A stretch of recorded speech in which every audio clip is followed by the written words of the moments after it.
Yaakov, and it's the Gemara Brachot, page 32. So, as I said, we're going to be talking about we're still in the golden calf incident, and Moshe is talking to Hashem, trying to convince him not to destroy the Jewish people, and he gives the following argument. He says, "Mevilti yecholat Hashem." That is the verse, and the verse means because Hashem lacked the ability the people would say, if he destroys the Jewish people, the non-Jews will say, because Hashem lacked the ability to bring this people to the land that he had sworn to give him, and therefore he slaughtered them in the wilderness. So, really, just let's get into this argument. What's happening is Hashem is saying to Moshe is saying to Hashem that if you destroy Bnei Israel right now because of the golden calf in the desert, what's going to happen is you God will create a profanation of your own name. This is the argument he's using, and he's saying that the non-Jews are going to say that you could not get the job done. That's it. What better way than to strike at the ego of any king? Okay, that's simple understanding of what's going on. So what happens is the Gemara asks an interesting question. It said, remember, the word was Yecholet Hashem. So the Gemara says, Yechol Hashem mibayalei. Yeah, it should have used the Yechol form instead of Yecholet. Yecholet, now this is interesting because if you look in the grammar book, the one we use... Is that the word for able? Able, right. So Yecholet is the infinitive form, as is Yechol. In modern Hebrew, on the other hand, Yechol and Yecholet, I don't think it's Yecholet, I think it's Yecholah, to just be told. But the participle form, what we would call present tense, is Yechol. I think it's Yecholah. It's not Yecholet, and so on and so forth. What the rabbis want to make out of this is Yecholet Hashem is, as the Gemara will say, weakening down Hashem like a woman. So let's just continue on. So you'll understand what's going on in 2 seconds. So I'm Rabbi Elazar. Rabbi Elazar said, Amar Moshe lefnei Kadosh Baruch Hu, that Moshe is saying before Kadosh Baruch Hu Hashem, Ribbonu shel Olam, Master of the universe, Achshav Yomru Umot Olam. Now the Goyim, the nations of the world, will say, Tashash Kocho Kenekeva Ve'eno Yachol Lahatzil, that his power has grown as weak of that as a woman, and he is unable to save. Now, how could they come up with this? See, that's the question. Whenever you're looking at a midrash, you have to look back to the pasuk.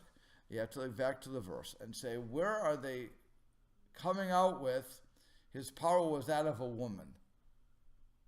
Okay? To say, if you're going to hold infinitive like the grammar book wants to hold, so then you can't get that. On the other hand, if you want to go to a normal participle form, like you read it, you're dim, you're dote.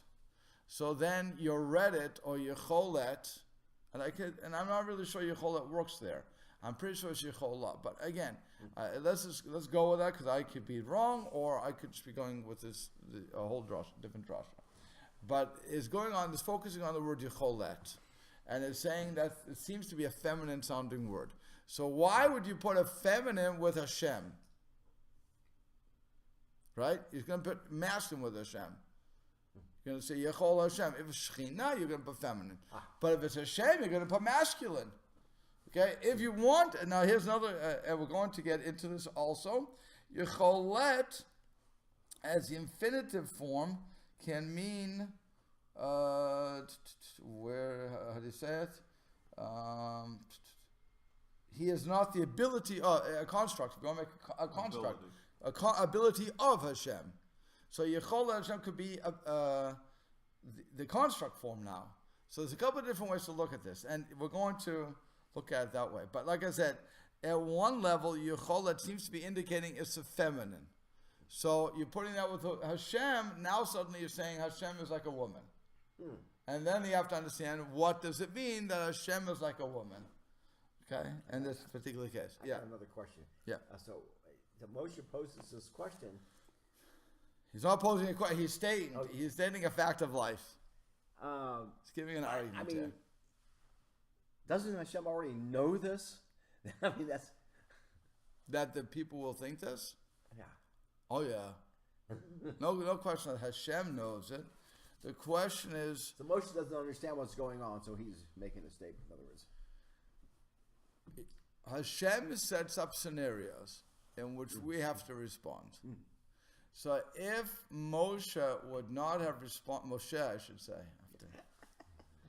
If Moshe would not respond appropriately, he's not a good leader. I have to protect my people. I have to protect the people I'm leading. So you want to destroy them. And on top of that, they did something stupid. They worshiped the golden calf. Not 40 days after what was going on, they fell from that level of seeing the divine presence of God, sensing it like the best prophet could.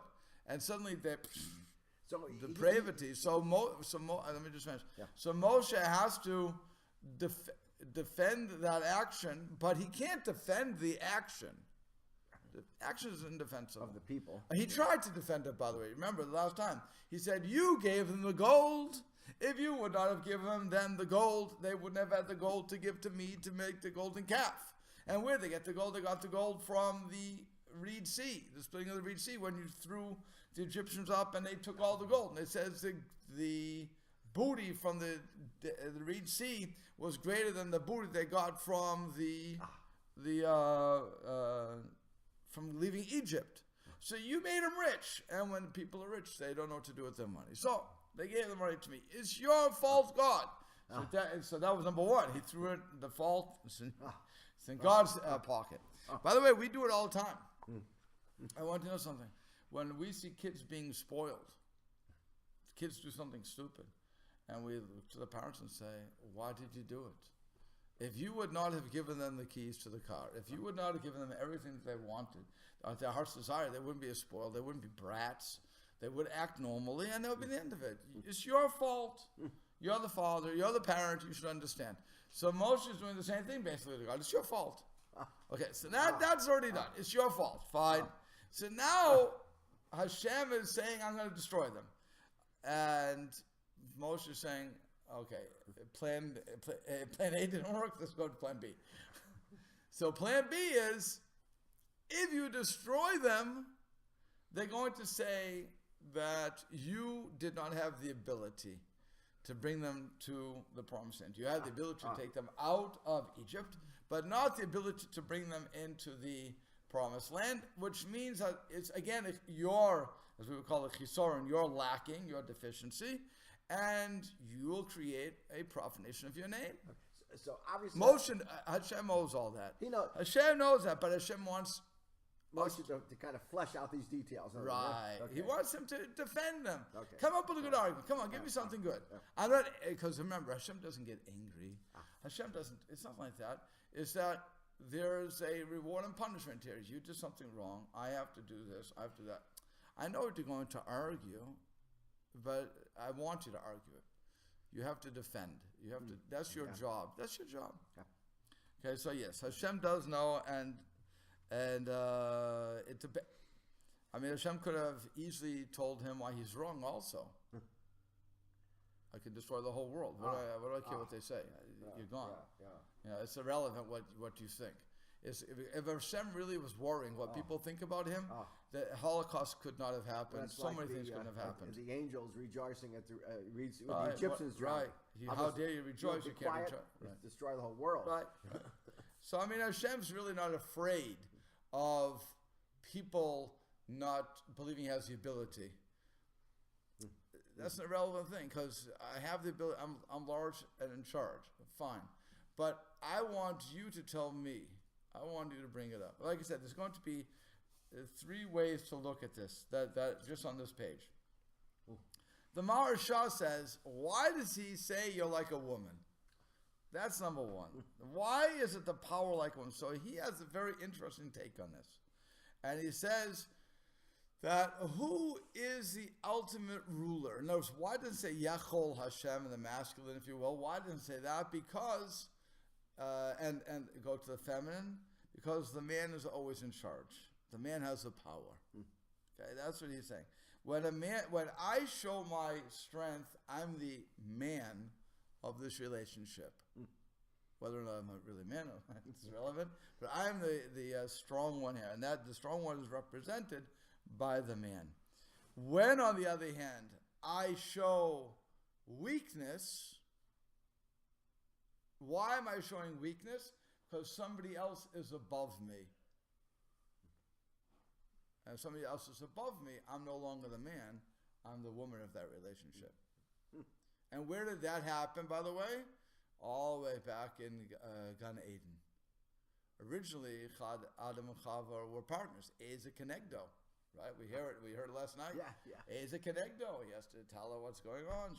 If he's Roy, if the guy is fitting, she's a helper. If not, she rules over him. What happened?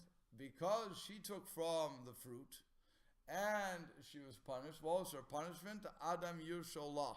The man is going to rule over you. The man is going to rule over you. Once she became into that she was not originally subservient to the man. She originally was the partner. So now she becomes the second.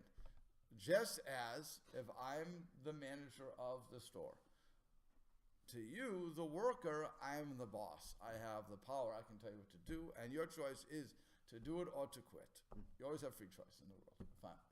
But I tell you to do something. Okay. And then the boss comes to me and says, or he goes to the boss. He goes over my head. And he says, he's not being fair to me.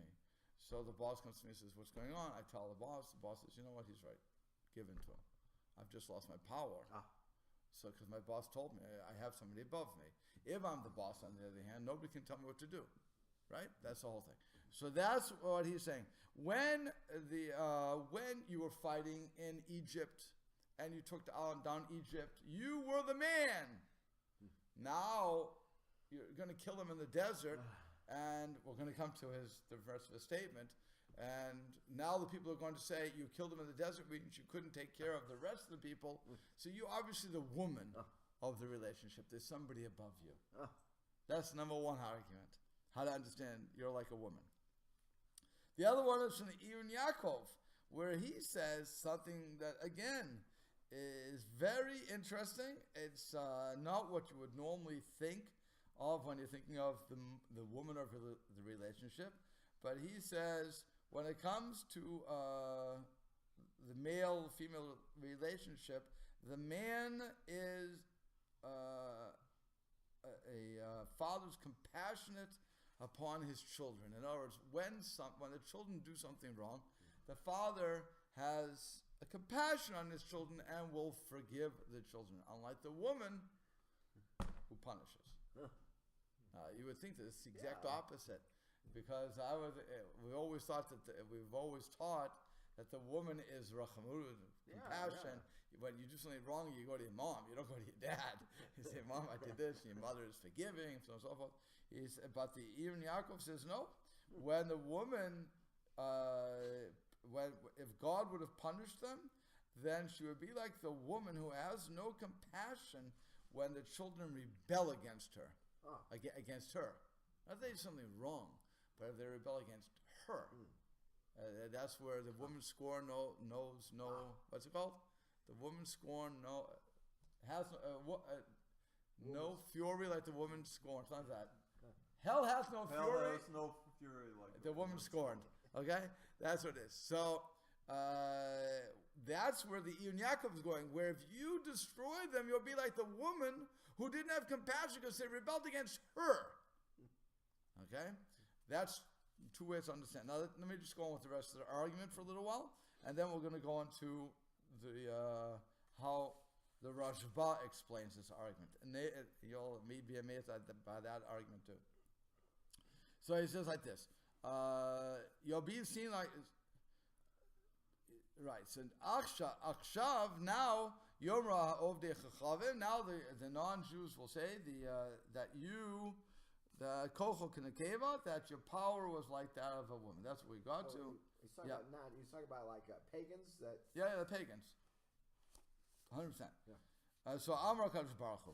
So Kadosh Baruch Hu, God said to Moshe, "Fellow kavara unisim ugvurot she'asiti lehem al hayam." But did they not already witness the miracles and the mighty acts that I performed to the Jews upon the sea? How can they deny my power?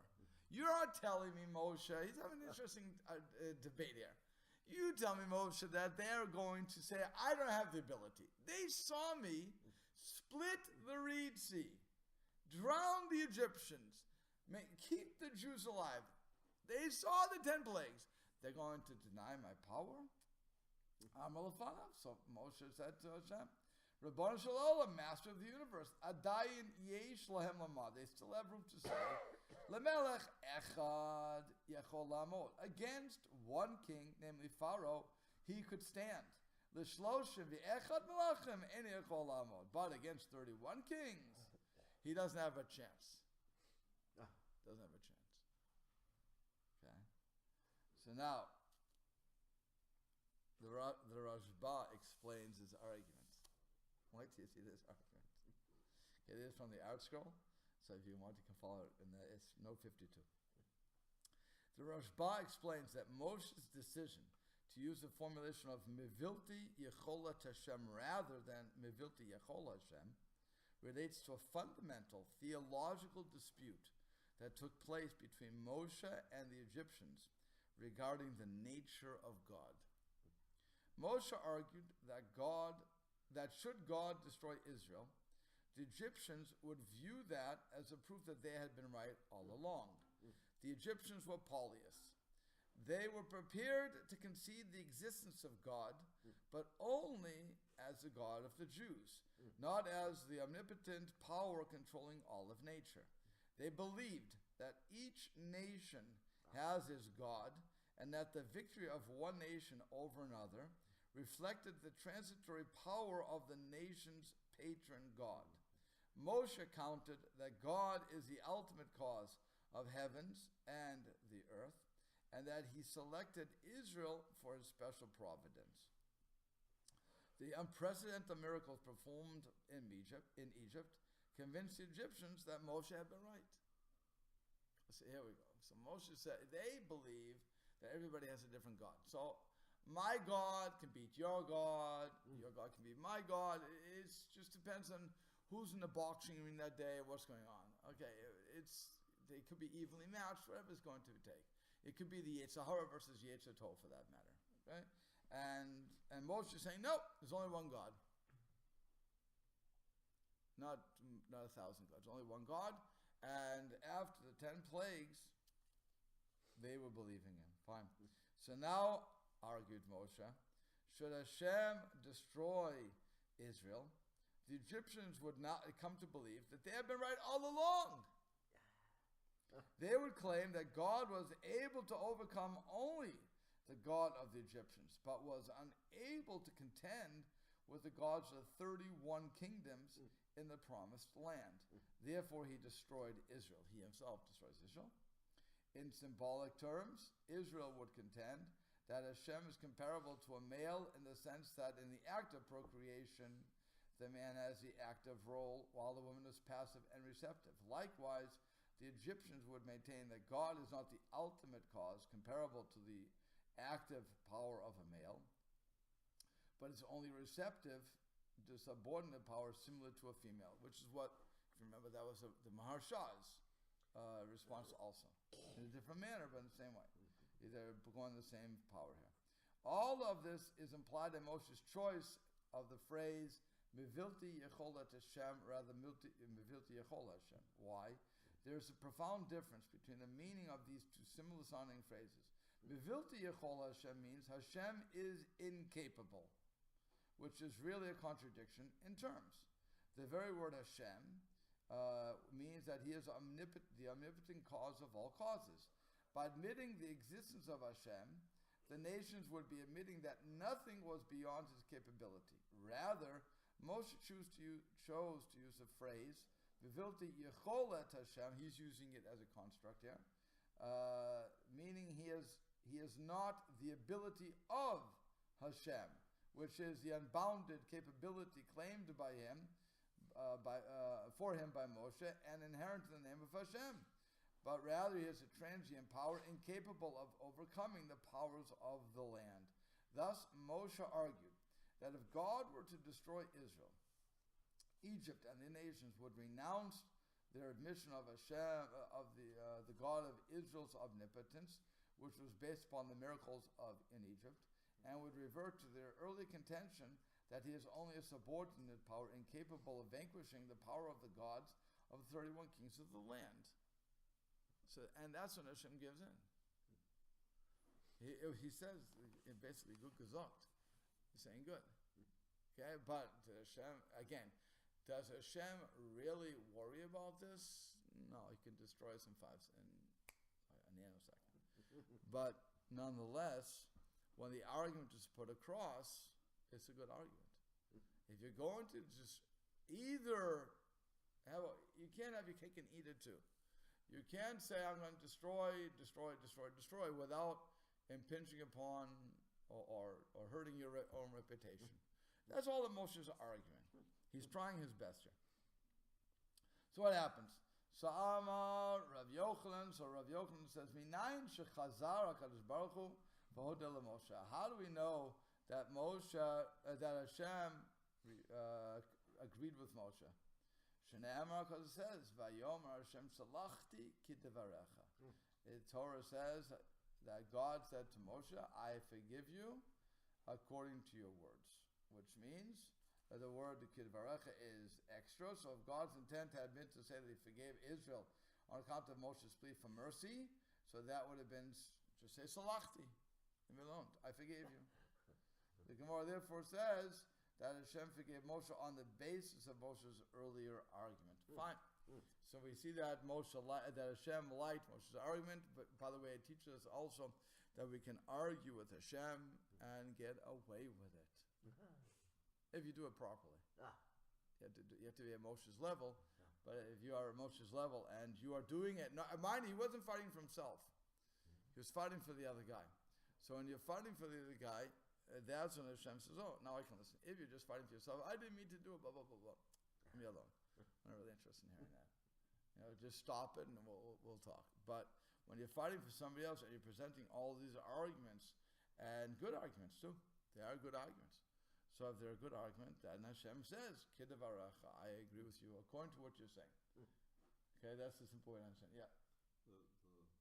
The turning of the God of justice to the God of mercy. That concept that we see constantly. Right.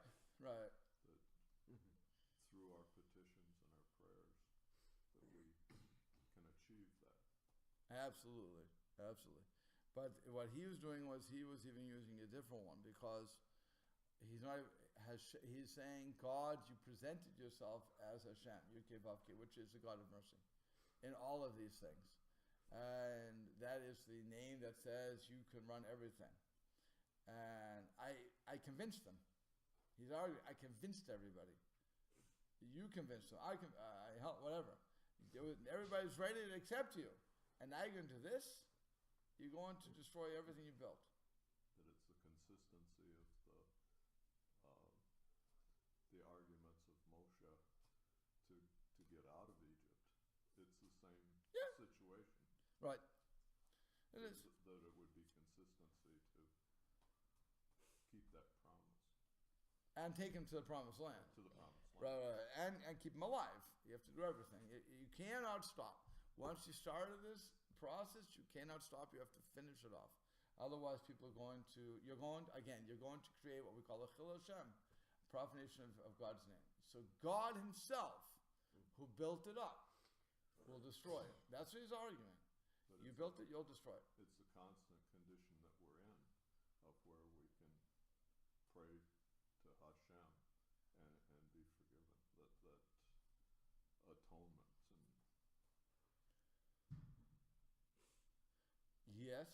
Yes, but again, if somebody is praying on your behalf, Notice when I pray on my own behalf, so that's a different thing. Then it's a simple process, really. Moses is praying for his people. Correct. He's not praying for himself yet. He will pray for himself. But right now he's not. Right now he's praying for the others. So when I'm going on the offense, and I'm praying for you, so that I can say things to Hashem that I would never be able to say for myself. Because it would be hollow, for lack of better terms. It would be hollow. When I fight for somebody else, it's no longer hollow. When I go to a Beit Din and I fight for somebody, or a court, I'm going to fight for somebody, assuming I believe that they're true. And so, so then I can bring the force of a good argument. If it's only for me, so the judge says, you just want to get out of the punishment. I hear. I'm not really interested, but but they still want, and all they want us to do is say we're sorry. But here he's arguing, not that the people, again, it's amazing, he's not arguing the people were right. He's saying they were wrong. It's your fault. And if you destroy them, it's a chilul Hashem. He's not arguing. That's what I'm saying. He's not even arguing. He knows he lost. If I'm going to say, well, you have to understand there were extenuating circumstances as to why the Bnei Yisrael worshipped the golden calf, let me explain why they're not guilty. That would be a fallacious argument. Of course they're guilty. You caught me, and it's over. But now I have to tell you, it wasn't. Yes, they did it. Yes, they're responsible. You have to forgive them for your own sake. By the way, what do we say in prayer every day? In Tachanun, every single day we're saying the same thing. If you kill me, we start off prayer like that. If you kill me, God, I cannot praise you from the grave. You will take away that ability for me to praise you. Let me praise you. And this whole thing, all the way through our prayers, we're saying the same thing.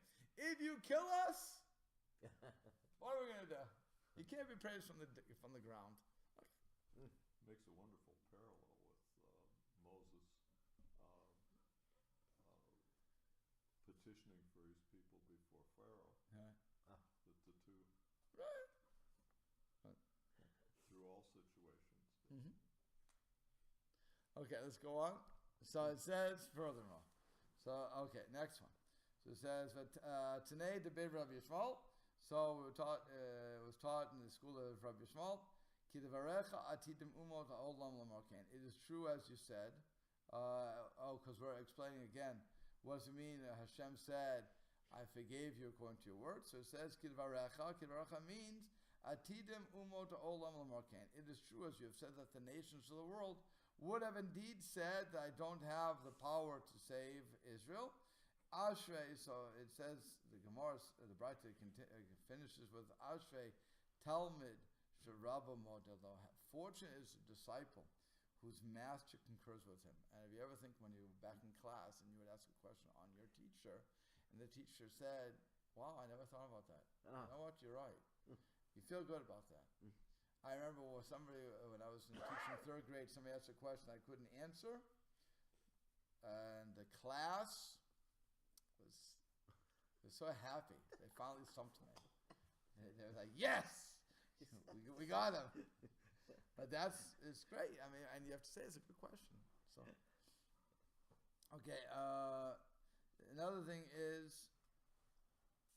another way to look at this also is, it says, Ulam Chai Hashem, but as I live, Hashem said, so Amar Rav Yitzchak, so Rava, in the name of Rav Yitzchak said, Malamed Sha'amar HaKadosh Baruch Hu Moshe. This teaches us that Hashem said to Moshe, Moshe, with your words have kept me alive among the nations. Not for the Jews. You kept me alive for the nations, that they're going to say that they wouldn't be able to say that I am like a lack of power. That's all. Fine. So the argument was good. He liked it. It was because your argument... Right, they'll still see my limitless capabilities and so on and so forth. Fine. Great. Let's continue on. So, Darash Rabbi Simlai, the Olam, so now we're going on to another thing. We're looking at Moshe's prayers, and we want to figure out from his prayer how we should prepare for our prayer. You are right there tonight. That's where you are right now. V'olam yisadir adam shivcho shel HaKadosh Baruch Hu. A person should always set up with the praise of the Holy One, blessed be, and afterwards should pray Minadon. So how do we know this? Moshe, it comes from Moshe. Dichtiv is as is written. Now this is when Moshe is praying to Hashem to let him into Eretz Yisrael. It's in the book of Devarim. And it says, V'etchanan el Hashem be'edhahi, that I implored Hashem at that time. And it's written further, Hashem Elokim, Hashem, God, Atachi lota laharod et evdecha et gadlecha et yedcha chazaka, shemikel b'shem v'algas asher yasek masecha v'chigvrotecha. Hashem Elokim, you have begun to show your servant your greatness and your strong hand. For what power is there in the heaven or on the earth that can perform according to your deeds and according to your mighty acts? So this is all an introduction just to get God to say, you, Moshe, can go into Israel. What happened is Moshe hit the rock and started speaking to the rock. The water came out, fed the Jewish people. Moshe said, you did not believe in me, and therefore you and Aaron will not be able to go into Eretz Israel. Period. You're going to die in the desert. So Moshe all the way through is trying to get that sentence commuted, as it were, and wants to get rid of it. But Hashem keeps saying no, no, no, no, no. Fine. So Moshe gives this prayer. And what does he start? He starts off with tremendous praise. You've shown your servant greatness, your strong hand, and so on and so forth. Chtiv batre. And then after that, it's written, Eberana, let me cross over now. The era, or let me please cross over, however you want to, how you're going to translate na could either mean please, or now as you're learning in Hebrew grammar. So Ebera, now please let me, or let me now cross over. The and I will see the good land. So first, when I'm going to pray, I have to say basically what we say all the time: Baruch atah Hashem, Elokeinu melech haolam. Praise you, Hashem, King, our God, King of the universe, and so on. So we want to recognize to whom we're speaking. We can never take it for granted that God is not the King. And we don't go through that. It would be like when we say to what happens? We go to our parents. Our kids come to, and I'm speaking from a parent's point of view at this point, but even when I was young, we used to do it. But we go and we say, Mom, Dad, whatever, could I please do this? And what happens? The parent says, nope. What do the kids say? The arguments start raging. Okay? And we have to go through this whole mishagas. Either we're going to say, because I said so, that shuts down any argument that you're going to have, or we're going to try to rationalize with the children. Okay. If, on the other hand, you go before a king, and you ask the king for something, you have too much trepidation. If the king is going to say no, it's no. You don't argue with the king, because it's off with your head. Yeah. If you argue with the king. There's a fear and trepidation with the king. So also with God, there is that fear and trepidation. Yes, God is our Father, and but He's also our King. So if we ask God for something, we have to recognize who we're talking to before we start. So that's why He went through and says, one, you've shown your servant your greatness, your strong hand, there's power that you have. In other words, He's also telling him, by the way, in that whole introduction, what's He telling him?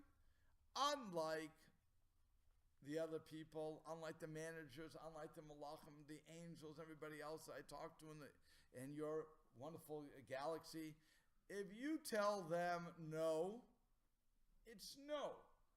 Nobody can tell you no, though. Nobody can. You can change anything you want. You said I can't go in, but you have the ability to say I will let you in. Nobody can argue with you, right? As the ultimate power, nobody can argue with you. Right. If I go to, when the kids come to me, we have a saying in my house. If I say no, Ima says no. If Ima says no, Abba says no, and so on and so forth. If we say yes, yes, fine. So, but they know that if we don't know what each other has said, they maybe have to play the game. Yeah. Right? Well, Abba said yes, so it must be that you said yes, even though you said no first. It doesn't work like that, but okay. And we try to explain the case. But it's that, but nobody can argue on God. Right? God is the ultimate power. He's the man of the relationship. That's what we're saying. You're the man. So if you're the man, if you're the ultimate power, then you have the ability. And that's another part of you've shown your servant. I'm nothing. You showed me your greatness, your strong hand, that what power you have, that there's nobody that can contradict you.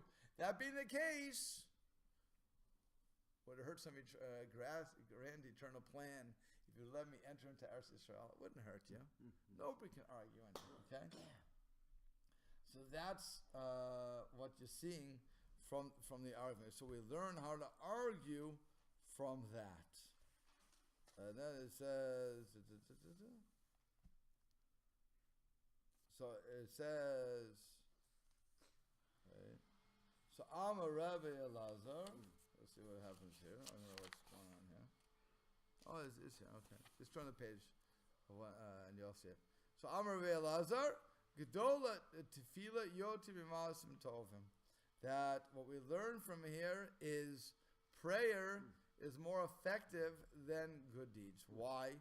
She'ein lecha Gedol B'Maasim Tovim Yoti Moshe Rabbeinu. For you have no one greater in deeds than Moshe our teacher, v'alf al pi, okay, and even so, even though he has all these deeds, good deeds, lo nana el tefillah, he was only answered through his tefillah, as it says, Shnei as it says, al tosif dabir elai, do not continue to speak to me further about this matter, and then it says, Ali rosh pisgah, go to this top of the cliff and see with your eyes. See here, Hashem on one hand says. The answer was no. You're not going to go into Eretz Yisrael. That's the end of it. Furthermore, he forbids him to speak about this matter anymore. Because what's going on? If you keep speaking about this matter, this is what he's not saying to Moshe, but this is basically what's going on.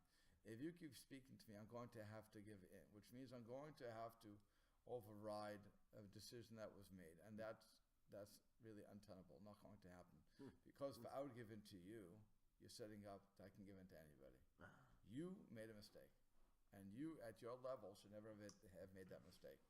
And therefore, I'm punishing you, and that's going to be the ultimate Kiddush Hashem, the sanctification of God's name, that I can't be bribed. Because what happens? If I have a favorite child, then I let that child, even though the child, in relation to everything else that the family has done, this kid didn't do anything wrong. And I give in, first I say I'm going to punish you. A nice announcement. Then I give in to you in the end. It sets up a very bad precedent. So Hashem is saying that's number one. It's a bad precedent. I cannot do that. Secondly, and that's number one. If you continue to pray though, they're going to say, look at the master and look at the student. The student is begging so much, the master is not being nice. He's very stubborn that way.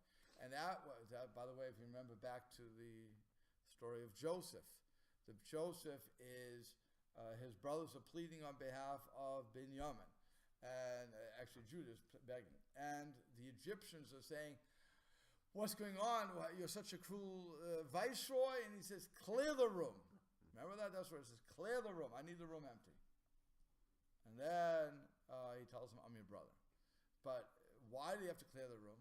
One, the rabbi says he didn't want to embarrass his brothers. He also didn't want the Egyptians to know that his brothers sold him to slavery, because if that's the case, they wouldn't want them to come to the land anyway. But the reason he could give to them was, you guys are arguing too much. You're trying to tell me I have compassion. Get out of my way. It's not for you to make a decision. So the same thing with God. God is saying, if you keep coming to me, people are going to be yelling, as it were, at me, and it's going to give me a bad reputation. So on one hand, you're worrying about Mevilti Yicholet Hashem, that Hashem has no power. Now you're going to say Hashem is cruel. We don't want that either. So stop praying to me It's not going to happen. Enough is enough. And the rabbis also say on this, if Moshe would have prayed one more time, he would have been let in. That's what Hashem said. And that's what Hashem said, no. So think about that. Let's assume that Moshe, for one second, let's assume he knew that. Can you imagine restraint? That would, to me, would be a really strong message. You know that all it takes is one more time. But the master said no. And you don't do it. Now, I don't know if he knew it, but and I don't know how the rabbis know it. Well, they say don't do it one more time. So that's what they're getting it from. But can you imagine knowing, if you knew that all I have to do is ask one more time, and I could go into Eretz Yisrael with everybody else, and you don't because Hashem said not to. The ultimate obedient servant of Hashem. It would be like I said, I'm not sure if he did know, but if he did, it would just be a tremendous lesson to all of us that when the answer is no, even if I can get away with it by doing something else, there's a reason I can't do this. Leave it. Okay, but that was one thing, and then with all that saying no, he says now go to the top of the mountain. Go to the top of the mountain. Now I'm going to show you everything. You want to see it? I can't bring you to the land. I can bring the land to you, as it were. I can give you the panoramic view. I can tell you what's going to happen, and you'll see the future. I can't bring you across them. See, it's next best thing to being there, but that's all I can do for you, and that's what we'll have to stop. There's a wonderful, powerful message here to Tehillim, that how much more powerful you are when you pray for others, right, rather than when you pray for your own. It's true. Yeah, it's very true. It does. With that being said, though, I don't want to ever discourage this. If somebody, God forbid, is sick, or they just want something, they should certainly pray for themselves. It says in the story of Yishmael, when Yishmael was sent out of Abraham's house, he's with his mother, and they're in the desert, and he's dying. The mother cries to God, and so on and so forth. And so God says, the angel of God says to Hagar, Hashem has heard the voice of your boy. Why do you hear my voice? The answer is that Hashem hears the voice of the sick person first, and then the other people. So if somebody is sick or needs help, and they come to the rabbi, and people have done this to me, you're closer to God, pray on my behalf. I say to them, you're the closest. At this point, you need God. Pray. I can pray, but your prayer is going to be answered much quicker than mine. If you don't put any effort in, Hashem's not going to do anything for me. So if you go back to the story again with what were the Bnei Yisrael doing? Before Moshe went up and said, don't destroy the people, he had taken the golden calf out. He had done all these things. He had killed off the people. So now the people who are left are not the ones who are really involved in the sin anyway. And it's a whole new day.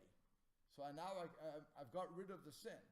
So now let's deal with what are the reactions here, and how you can't let people, the non-Jews, think that you're powerless. So, but first you got rid of it. So if that's what I'm saying. I don't want to discourage, God forbid, and have the intent that one shouldn't pray on their own behalf. But I have to, and I have to do what's proper, the truth and everything else. On the other hand, though, sometimes it doesn't work. On the other hand, if others pray for me, and they have a good argument, maybe Hashem will overturn that decree. Maybe not. As I always said, and it's not my line, but God is not a candy machine. It doesn't mean you just put the money in or the prayer in, and whatever happens, whatever you want to comes out. It's not that. We have to merit it. But you're right. If I'm praying for somebody else, and they're praying already, and I'm giving a decent argument, not just give them something, but a decent argument, it seems that works much better than anything else. Okay?